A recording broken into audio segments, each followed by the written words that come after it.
políticas. Y quedamos con 3 temas pendientes. Vamos a empezar por el tema de la frontera con Colombia. Bueno, ya aparentemente estamos en un proceso de paz y de entendimiento, aunque quedaron algunas aristas entre Colombia y Venezuela. Y tenemos algunas zonas de excepción que todavía están así. Y la preocupación es que queden así hasta el 6 de diciembre, que eso tiene un lapso, pero se puede reanudar. ¿Cómo estamos en ese caso, Sadio, por favor? Bueno, es positivo que se hayan encontrado los presidentes y después los ministros, primero los cancilleres, después el ministro de Defensa, pero desgraciadamente en términos concretos, ¿qué se acordó allí? Salvo el intercambio, el retorno de los embajadores a cada una de las capitales, en concreto no se decidió nada. Es el inicio de un proceso de conversaciones, de diálogo, y es mejor eso que nada.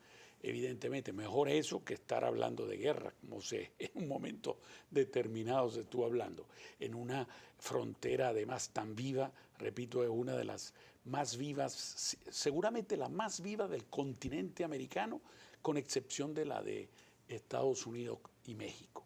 Entonces ahí hay millones de personas involucradas, su vida depende del ambiente que hay en esa frontera. Hay gente que estudia de un lado y vive del otro, gente que va al médico de un lado y vive del otro. O sea, realmente afecta a millones de personas. Y lo que tú tocabas, desgraciadamente uno sospecha que estos estados de excepción, ¿para qué sirven? Porque realmente el problema del contrabando es un problema de control. Cuando pasaban las gandolas llenas de gasolina, eso no depende de los pequeños, el colombianito que va con una pimpina a atravesar la frontera por los caminos verdes. Es un problema de corrupción de alto nivel que involucra desgraciadamente a las Fuerzas Armadas, a la Guardia Nacional o lo que sea.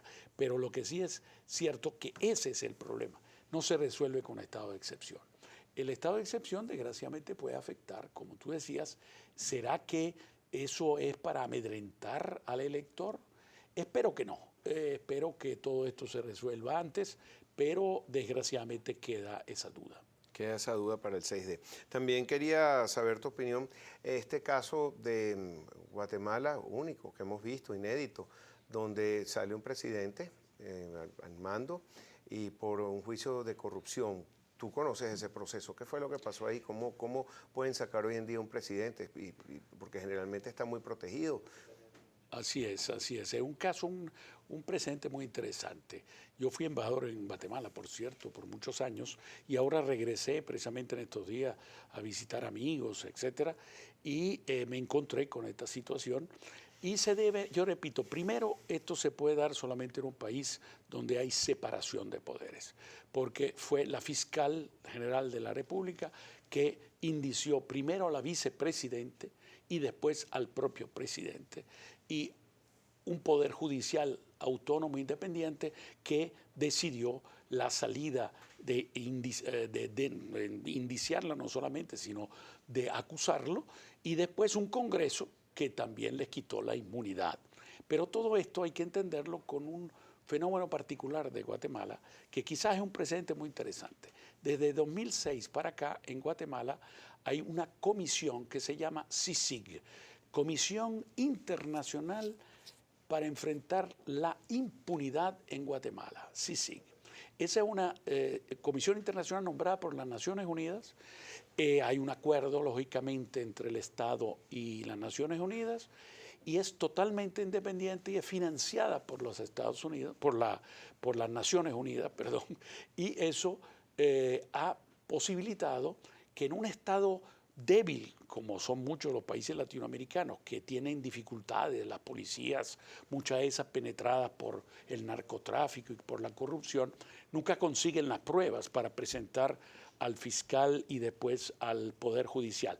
Bueno, esta comisión sí consiguió las pruebas, tanto para indiciar a la vicepresidente como al presidente, y le dio coraje y fuerza, fortaleció a la fiscal general y al propio Poder Judicial para que tuviese el atrevimiento, vamos a decir, la capacidad y la fortaleza de indiciar y después acusar a la vicepresidenta y al presidente, y se logró todo esto en paz, que es muy importante, eso sí, meses de manifestaciones públicas pacíficas frente al Palacio Presidencial, exigiendo la renuncia de la vicepresidenta primero y después del presidente. Eso yo diría, junto con unos medios de comunicación de masa independientes y, repito, la separación de poderes y con la ayuda de la Comisión Internacional que en contra de la impunidad, yo creo que todo esto permitió que sucediera lo que sucedió. Tú que vienes de Guatemala, ¿cuál es el ambiente entre la gente? ¿Qué dicen? ¿Sienten como un refortalecimiento de su democracia, de sus valores? ¿Qué hablaste tú con el guatemalteco de a pie o amigos tuyos? Así es, hay un gran entusiasmo en general por lo que se ha logrado, o sea, y que se ha logrado en paz. Se ha logrado sin violencia, porque también hay que reconocer que el gobierno, aún siendo atacado, digamos, acusado, llevado a los tribunales, nunca reprimió con violencia las manifestaciones pacíficas. Entonces, yo creo que es una historia positiva que hay que verlo con gusto y con placer. Ojalá, repito, hay en Honduras en este momento una gran presión para que se forme una comisión de las Naciones Unidas contra la impunidad en Honduras y hasta en México, donde estuve también unos días, se está hablando de una comisión de ese tipo. Interesante. Bueno, y para toda la región pongan las barbas en remojo por lo que pasó allá. Así es. En tu impresión sobre la visita del Papa, que tengo 2 minutos solamente, en la impresión del Papa, esta visita, Estados Unidos fue un rockstar, una estrella de rock.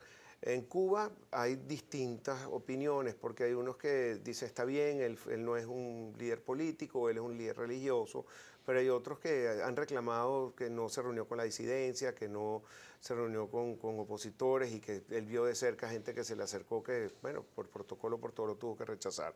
Pero de una manera objetiva, diplomática, ¿cómo ves tú esta El Papa, hay que recordar que su primer objetivo en Cuba es fortalecer a la Iglesia Católica, que es una iglesia muy golpeada durante los 50 años de la dictadura estalinista, porque fue una dictadura estalinista que solamente ahora se está abriendo lentamente. Y entonces lo que le interesaba era precisamente fortalecer a la iglesia. Y aun cuando dio unas declaraciones con un mensaje al sargento García muy claro, cuando dijo que los hombres no deben idolatrar las ideologías, sino que tienen que ser al servicio del hombre, que la política no debe hacerse en función de ideologías, sino en función del bien común y del servicio al hombre, y que si no hay prosperidad, se termina en tiranías, y eso puede ser perfectamente claro para quien quiera escuchar. En Estados Unidos es distinto, estamos hablando de una sociedad pluralista, abierta, y efectivamente le dio sus mensajes que tenía que dar en el Congreso de la República, aprovechando, tocando, recordando a los americanos que la mayoría de ellos vienen a través de la inmigración de muchas partes del mundo y que por eso su gran fortaleza se debe en buena parte a la fuerza del inmigrante. Por cierto, me pareció que estuvo muy bien manejado por parte de los medios de comunicación, cubriendo las noticias. Hubo mucha humanidad, mucha la parte que se acercó al ser humano, porque por ejemplo había una niñita que sufría de vitiligo y entonces sufría de lo que se llama bullying o acoso escolar, y fue la que escogieron, que le cantó al Papa, y hablan muy bien, con mucha propiedad esos niñitos, pues están bien educados. Y veo que se acercaron al alma de la gente y le dio como cierta esperanza a mucho americano que es muy materialista y vieron una parte espiritual. No sé qué opinas tú. Estoy plenamente de acuerdo contigo. Yo creo una sociedad en la cual el materialismo, desgraciadamente, en todo el mundo occidental y en general hay un exceso de materialismo y consumismo. Este mensaje del Papa recordando los temas del bien común y el tema espiritual, yo creo que ha pegado de una forma muy positiva. La reacción de la gente en Filadelfia me impresionó muchísimo. Así que realmente este Papa tiene con qué. Sí, es muy carismático. Sadio, un placer hablar contigo.